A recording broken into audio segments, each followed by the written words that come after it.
Hi, this is National Master Dan Heisman. We're here to help you improve your chess game with another video. Today's video I'd like to talk about some chess decisions are complicated, but actually they're not that hard. That seems like a impossible. It seems like, how can it be complicated and not be that hard? It's because even though it's a complicated position, finding the best move isn't that hard. It's just that the best move is really complicated. But once you figure out what it is, you don't really care what's going to happen after that because it's the best move. So let's take a look at some examples. I'm going to first show one from an opening. Then we're going to talk about one from a student game. Then we're going to show one from my game where the positions are complicated, but the decision isn't that hard. Okay, the first one is a typical classical bishop sacrifice. Let's say in this position, Black, instead of playing what he should play here, which is to break up the center with a move like c takes d5, let's say Black castles, which is a mistake. Normally you want to castle in openings, but in these kind of positions where there's possible classical bishop sacrifices, you shouldn't castle unless you've already calculated that bishop takes h7 check is no good. So let's say Black castles, and now White has to figure out, is bishop takes h7 check a good move? Well, that's not that easy. You need to figure out if it's a reasonable move that you can play it. But let's say after a while White decides, what the heck, let's go, it looks like it could be fun. And White plays bishop takes h7 check. Alright, Black only has two legal moves. He could play king takes h7 or he could play king h8. Is it possible that they're both the best move? Not at the same time, of course, but it's possible in some positions you should play king h8 and in some positions you should play king takes h7. But it turns out in 99% of the cases, you should play king takes h7. Even if king takes h7 is objectively not any better than king h8, it's much better to be up material than it is to be down in material. If Black plays king to h8, he's down a pawn for nothing, and White still has that open h-file, and White still has a good attack. So it's better to hold your nose and take the bishop, unless you see that the White has a mate in 3. If it's mate in 3, well, then you can't take the bishop. But it's better in 99% of the cases to just take the bishop, and let's see if White can play the right attack and find all the right moves when he's sacrificing the piece. But if you don't take the piece, then you're just material down and you're losing. So even though it's a complicated position, and even though occasionally you can't just play king takes h7 immediately, 99% of the time you're going to have to play king takes h7. And if we look at Stockfish's evaluation here, this is exactly what's going on. We can see that both moves are losing, which means bishop takes h7 check was a good move. But king takes h7 is only losing by 4.3, and if you turn down the bishop and play king h8, then you're down 8.5. But that wasn't my point.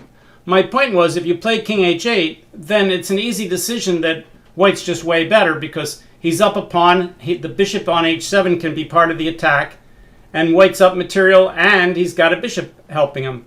If you take the bishop, then Black's the one up material, and that bishop is off the board, and the bishop can't help attack the Black king. So, as I said, a very, very overwhelming percentage of the time, it's correct to take the bishop. Not all the time, that's why you don't play it right away, but most of the time you're just going to have to take the bishop. All right, let's take a look at a student's game that was played this morning against an engine.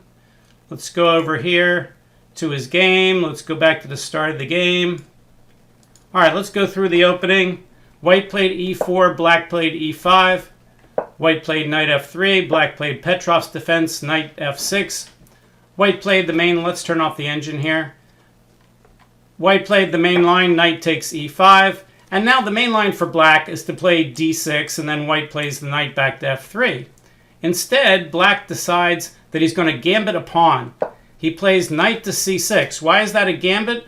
Because White can take the knight, and when Black takes back, White can just save his d-pawn with d3, and White's up a pawn.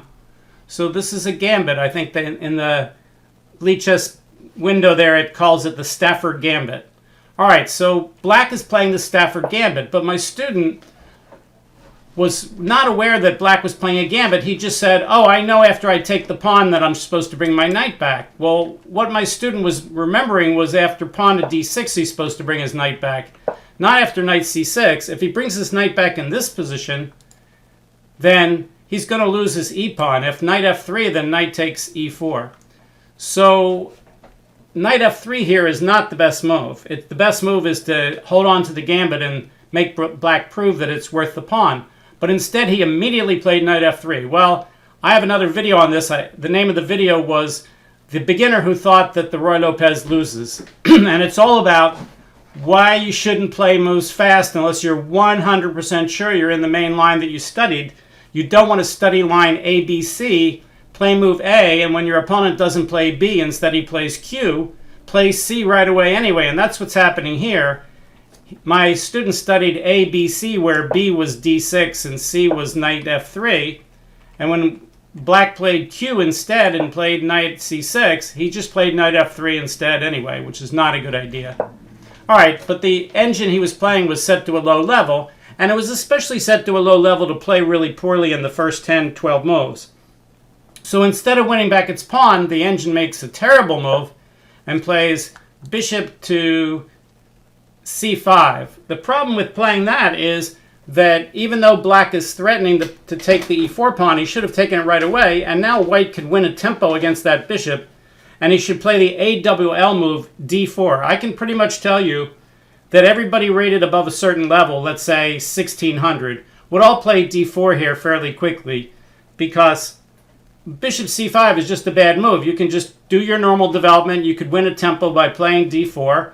You can AWL that bishop, attack with something worth less, and the bishop has to move, and if the bishop checks you, you keep AWLing him. You play d4, and if he plays check, trying to get the pawn, you don't put a bishop in the way or a knight in the way or anything.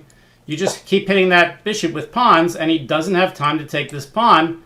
And when the bishop comes back, you have all kinds of ways to save the pawn. You can play bishop d3 and castle and be up a pawn. You can play e5 and chase the knight around the board. You've got a great, great, great game. Instead, my student simply said, oh, my e-pawn is attacked. I need to save it. Maybe I should develop a piece and play knight c3. Well, that's decent logic, but d4 saves the pawn a lot better. So he plays knight to c3. Not a great move, not a terrible move. Keeps the pawn, but now black can stop white from playing d4 if he wants to.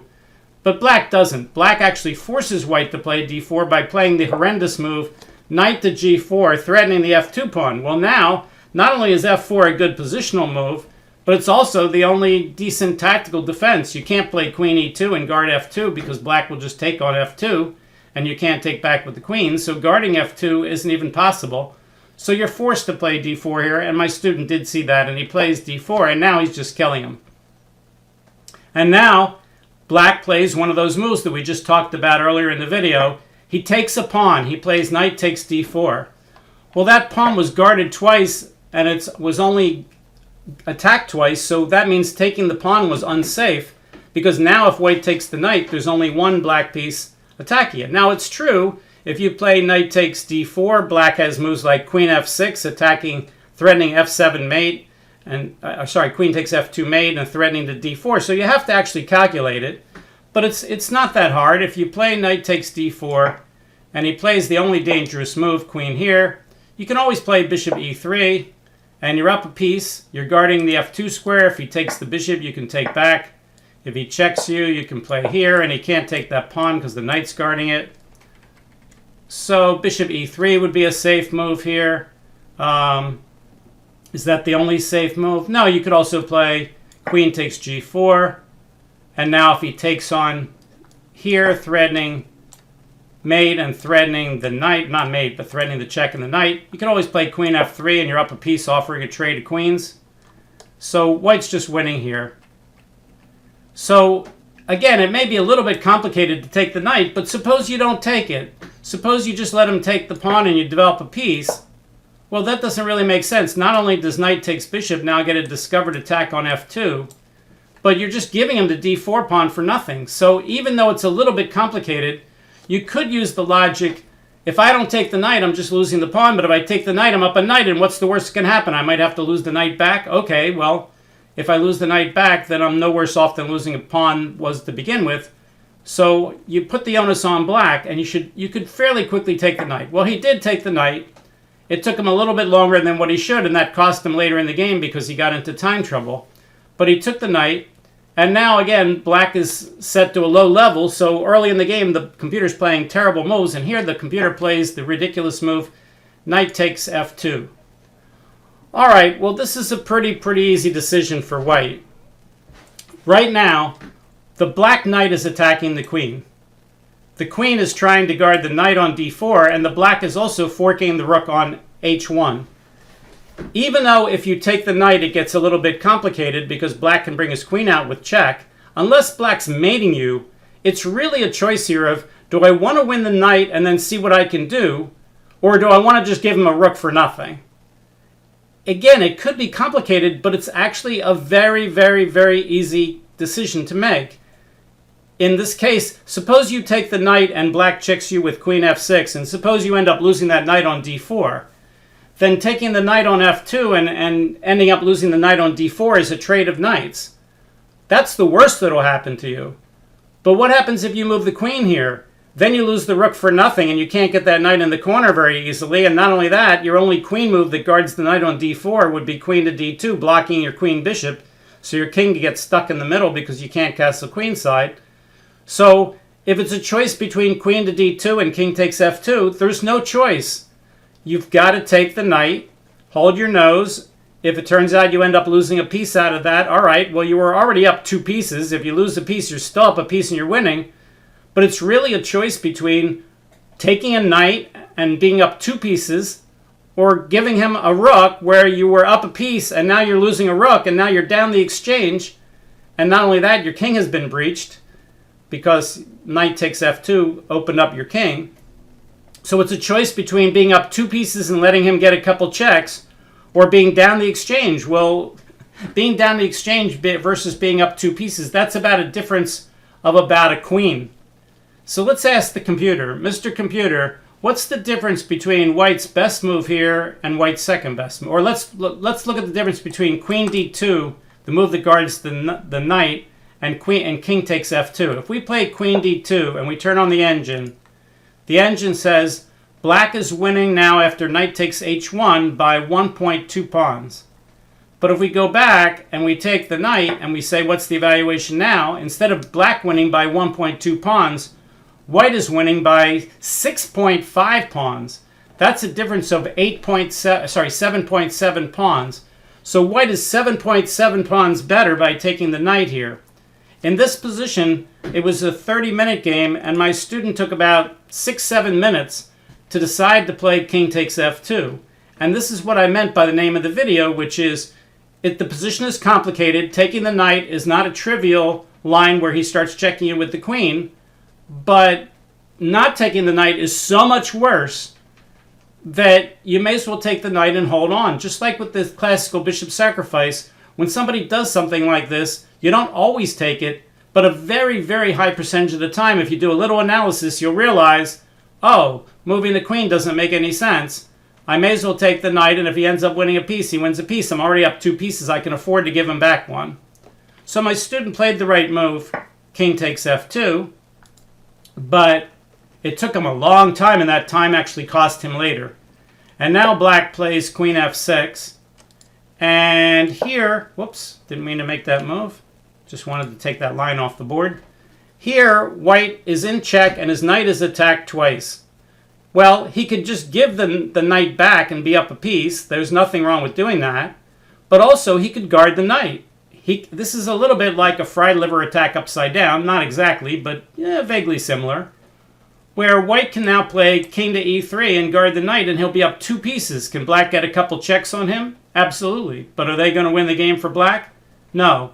But what's interesting is my student didn't even consider saving the knight and being up 2 pieces. And when I was listening to him think out loud, because he was playing this game for me as part of a lesson, he didn't say, I'm up 2 pieces, what can I do to stay up 2 pieces? He didn't say, oh, the knight is attacked twice, and how can I save it?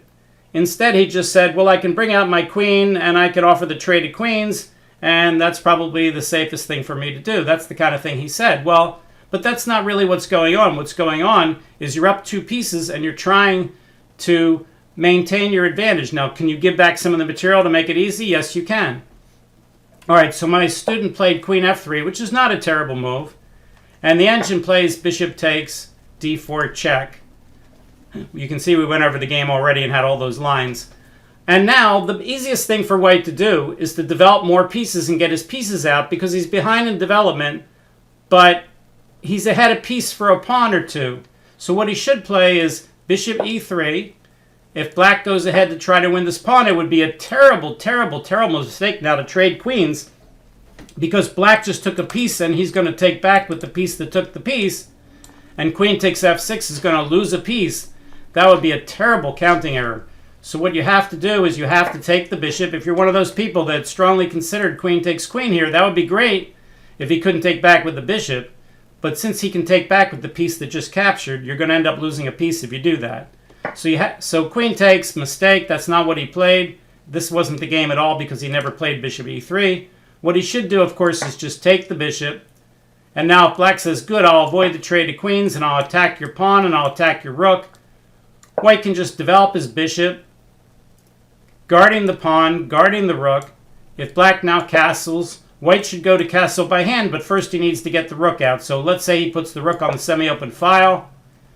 Let's say black does something here. He plays d6 or something to get his pieces out, and white can just plop his king back to king to g1, and white is up.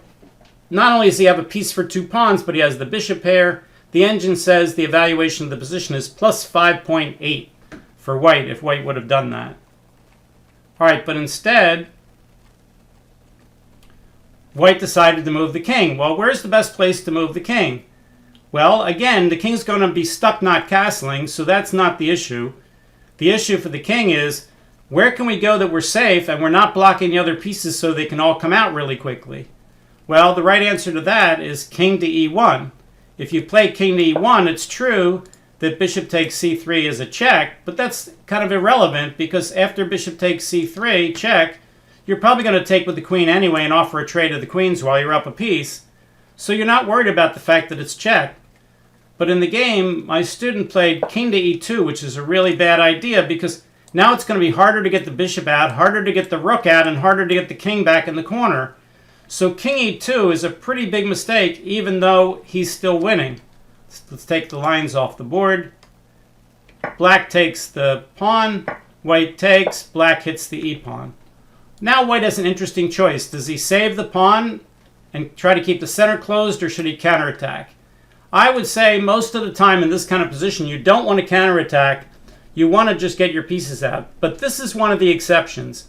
Here, it's much better to take the pawn and hit the rook to stop him from castling. If he takes the pawn check, just knock your king back into d1 where you're not in the way of the bishops again. And the queen really doesn't have any great checks. If he keeps checking, you'll bring the bishops out. For instance, suppose he plays queen check to here. You could play bishop d2. You could play bishop d3. If you play bishop d3 and he keeps checking you, you could play g4. And now you're threatening rook to e1 check. You're threatening queen takes h8.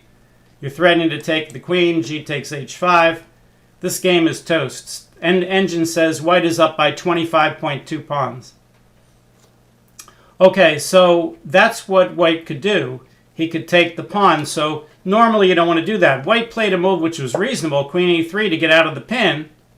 But again, his king's kind of stuck in the middle. Black castled, which is exactly what black wants. Now white needs to get that king to safety on the king's side. Pawn there. Just give him the e-pawn and get your king out of there. Bishop g2, rook there. Here I would just play something like rook to e1. If the pawn takes, just march your king back to the corner here. You can see I had already drawn those lines. You gave him an extra pawn. Now he's got two pawns to the piece, but it's not nearly enough. After king to f2 here, you can see that's the best move. And white is up by 5.3 pawns. I'm not going to show you the rest of the game, but white eventually did not untangle himself very well. And black got a good attack, and eventually black was able to win the game. Let's look at our third example, which is a game I played when I was rated 1600. Let's go all the way back to the start of the game. All right, so I had found this idea in an opening, which turned out to be a very good idea that wasn't in a lot of the books. And I'll show you what I did. And I was 1600 and I was playing in 1900. So he played e4, I played e6, he played d4, I played d5, he played knight c3, I played winnower variation, bishop b4. He played the main line e5, I played the main line c5, he played the main line a3, I took, he took. I played knight e7, and now the most common move in grandmaster play in this position is knight f3. He played queen to g4, the most complicated line. I think engines in these days want to play the amazing move castle. So castles has become the number one move because the engines have shown that it's the best move for black. But in those days, we thought castling was too dangerous. White had too much of a kingside attack with his queen over there. So the main line here is to play queen to c7, or at least it was in those days. And after queen takes g7, rook to g8, queen takes h7, pawn takes pawn. White cannot take back because of queen c3 check, winning the rook. So knight to e2, stopping queen takes c3, knight c3, and now pawn takes pawn is no good because of knight takes d4, and he can't play knight takes d4 because of queen c3 check, hitting the knight, hitting the rook, and hitting the king. So the main book move here is f4, and then pawn takes pawn, and then queen d3, and this is kind of where the book starts.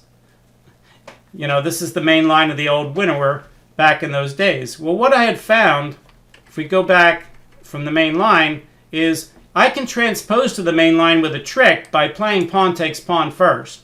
If I play pawn takes pawn first, and they played queen takes g7, we're going to transpose into the main line with queen takes, and then queen c7 like this.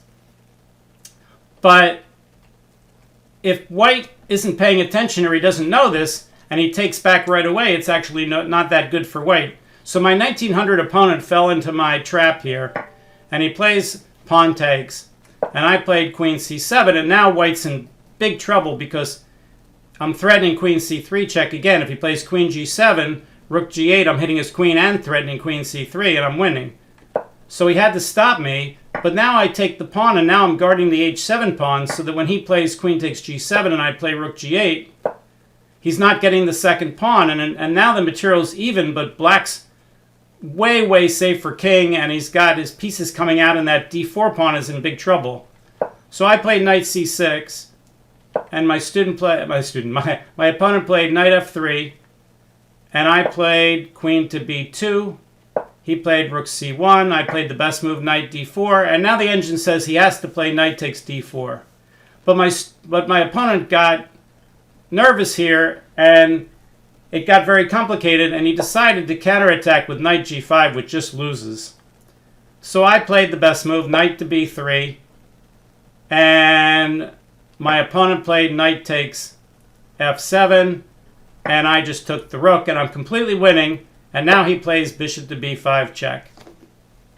Okay, well, white has like 4 legal moves. He could play king takes f7, he could play bishop d7, he could play knight c6, and he can play queen takes b5. Well, 2 of them lose instantly. Queen takes b5 loses to knight d6 check. If you're one of those people that play queen takes b5 right away and don't look for knight d6 and then go, oh, whoops, that's hope chess. So queen takes b5 loses. King takes f7 loses even worse to queen f6 checkmate. It's made in 1 move. That means there's only 2 moves, knight c6 and bishop d7. So I figured that out right away. But then I took a few minutes because it's complicated, and I began to realize that knight c6 just loses. If I play knight c6, then he could play moves like knight d6 check, and I can't go to the second rank because he's got queen takes h7 check. And if I try to stay on the 8th rank after knight c6, knight d6 check, if I play king to d8, he's got moves like queen to f6 check or bishop to a5 check, and my position's kind of falling apart. So I pretty much figured out within a few minutes that knight to c6 loses.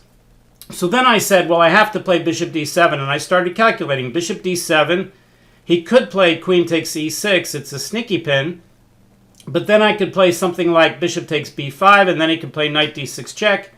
But he's not mating me, he's just winning a couple pawns. And I quickly figured out that bishop to d7 is very complicated, that white gets a good attack, but I'm up in material, and I have good chances to save the game. So it became clear to me that bishop d7 is by far the best move. But that was only 1600, and instead of saying, let me double check and make sure bishop d7 is the best move and then just play it, I decided to try to figure out if bishop d7 wins the game for me. That's an irrelevant question. It doesn't matter whether bishop d7 wins. If I can prove that bishop d7 is the best move, that after knight d6, after knight c6 that I'm losing, then I just should play bishop d7 and let's see what happens. Let's see how my opponent's already played a bunch of second best moves. Let's see what happens, because my job isn't to figure out how good my best move is. My job is to play the best move on the board. And I figured out what the best move was, but then I got curious as to how good it was and whether I was actually winning. And I spent like 15 more minutes and I got really, really, really tired. And then I got confused and I forgot why all the other moves were bad. And I ended up playing one of the really bad moves, and I ended up losing the game because I got so tired trying to look at bishop d7 that I forgot my other analysis. Let's take a look at knight c6 and see what the computer says. Knight c6, the engine says, it's true that queen h7 wins or knight d6 check might be good, but the real winning move is to take the knight first. He takes back, and now you check. And now I can't go to f8. I can't go to the 7th rank because he takes the pawn. If I play my king over here, here comes that bishop a5 check I was telling you about. And this is getting to be crunch time. The engine says that white's up by 8.1. So knight c6, the advantage for white is 7.8. What happens if I play bishop d7? The advantage for me is 3.6. So there's about an 11 pawn difference between knight c6 and bishop d7. Well, I figured that out fairly quickly. So it was fairly complicated, but then my decision was easy. My decision was just play the best move. But I didn't play the best move. I wanted to know how good the best move was, and that was a big, big mistake. I never made that mistake again. From now on, I learned my lesson, which is if you find what the best move is in the position, you don't need to figure out how good it is. Just play it. Can we start a new game where we do something silly like that? Sure. How about d6, d4, e5, knight f3, f6, pawn takes, queen takes d8 check. Well, black only has two legal moves, king takes d8 and king f7. Can we determine which one is better? Well, duh, we're down to queen. I think we need to recapture the queen. Do we need to know how good the position is after king takes d8? Are we going to say, oh, we can't castle, maybe that's bad for me? It doesn't matter what the evaluation of the position is after king takes d8. It's the best move. You just play it and see what happens. But to sit here and say, well, let's figure out how good my position is after king takes d8, it would be the same kind of mistake that I made in the game, except even on a much more trivial manner. Okay, hopefully you learned a little bit. Sometimes these complicated positions can be broken down, and you could simply say, not how good is it if I do something, but is it the best move? If it's clearly better than the other moves, you really don't have to figure out exactly how good it is. You got to make sure it is really better. You got to make sure you're not getting mated. But if you're not trying to find how good your best move is, you're trying to find the best move. Okay, please tell your friends about my channel, Dan Heisman Chess. If you'd like to subscribe, great. If you want to like the video, great. We will see you next time. Bye.